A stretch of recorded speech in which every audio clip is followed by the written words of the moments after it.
All right. Third class, what's in the middle? Effort.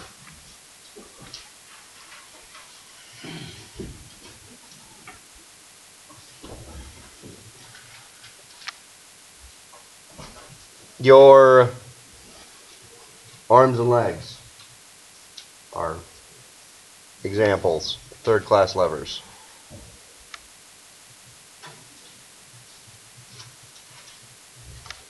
All right. Once again, we have our fulcrum at the end. Where's our load going to be? Why at the end? Yeah, if this was our bicep, that'd be your hand, right? That would be their hand. That's right. So, what's this up arrow? Force effort. So what? Force effort. FE. That's right.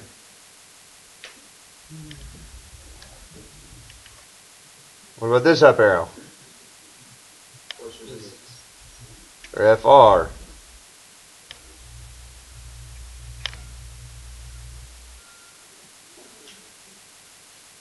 So what would our DE be? From the fulcrum to the force effort. The entire.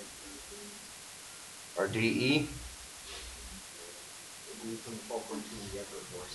Fulcrum to the effort force. I agree with that. What's your DR going to be? From the fulcrum to the resistance. The rest of it. Or not even the rest of it, but all of it.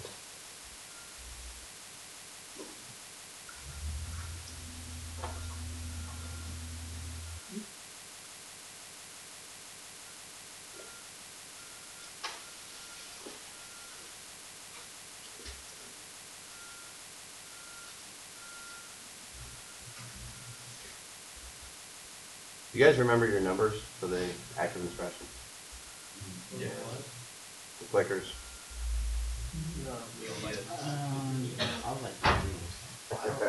I would like. I would either this or yeah. 13 or 15. 18, 15, or 18.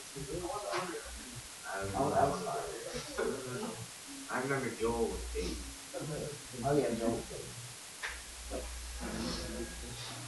All right, any questions on these? Now, I have another comparison chart.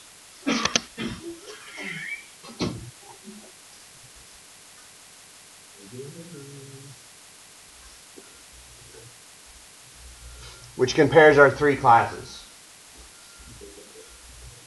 So we have a first class. So obviously, F, the fulcrum is in the middle.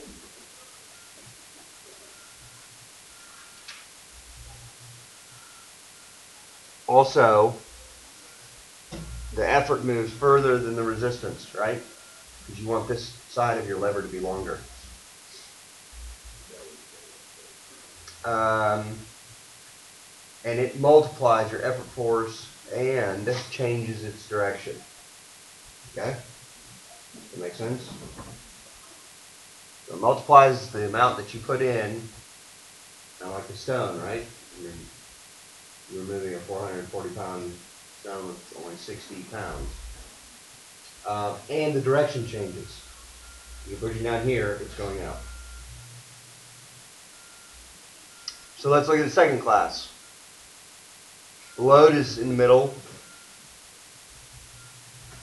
The effort moves further than the resistance still. But they're going in the same direction in this one, right? They're both going, in this case, upwards. So they're not going opposite. Then our third class. Effort's in the middle. Resistance moves further than the effort. Does not multiply the effort force. Multiplies the distance the effort force travels. Okay? So just by looking at these, which one do you think is the most efficient? First class. The first. Okay, third class is the least efficient. We'll figure that out.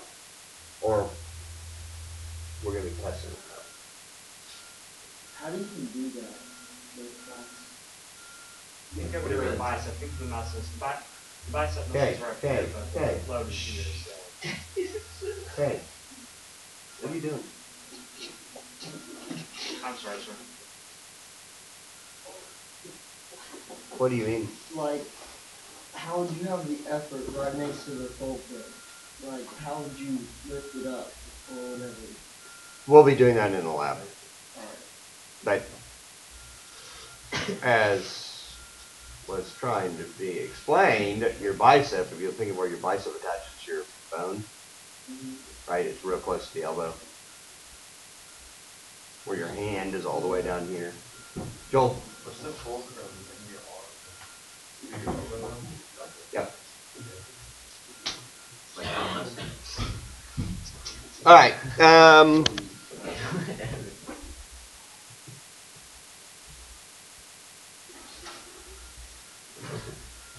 So here are the trade-offs, and these are the main differences between the three of these. We already know whatever you can figure this and this. I want you to go ahead and copy what's in yellow down for each of these.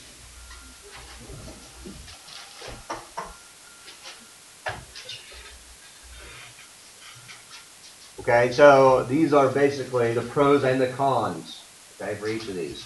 So for the first class lever, it requires less effort force, right? You do not have to put as much in to get your force out. But the problem is that this is only good for moving short distances.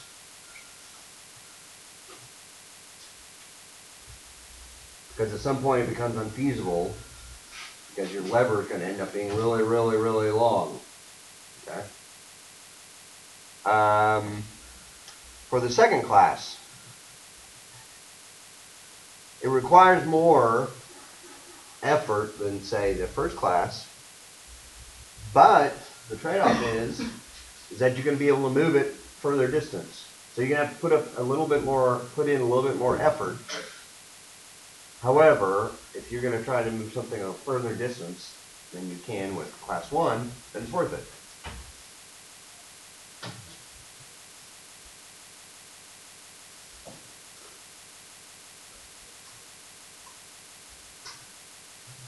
So, with the third class, if you want, for example, your arm to have a lot of mobility, okay?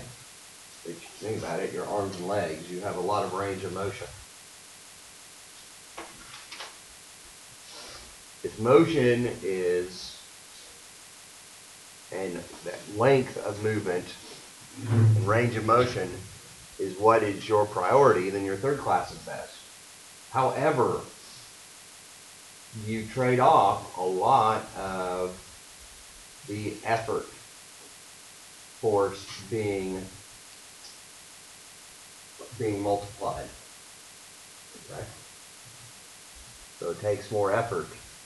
That's why, if we're looking at that stone, right, us lifting up that stone versus a class 1 lever lifting up that stone, it's a lot easier.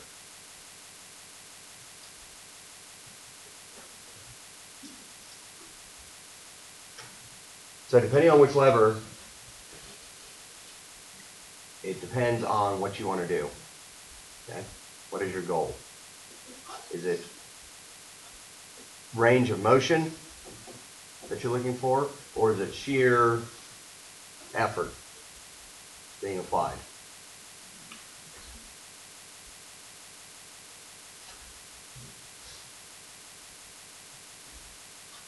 Okay, you done? What's next? Here's some examples. Oh, nothing.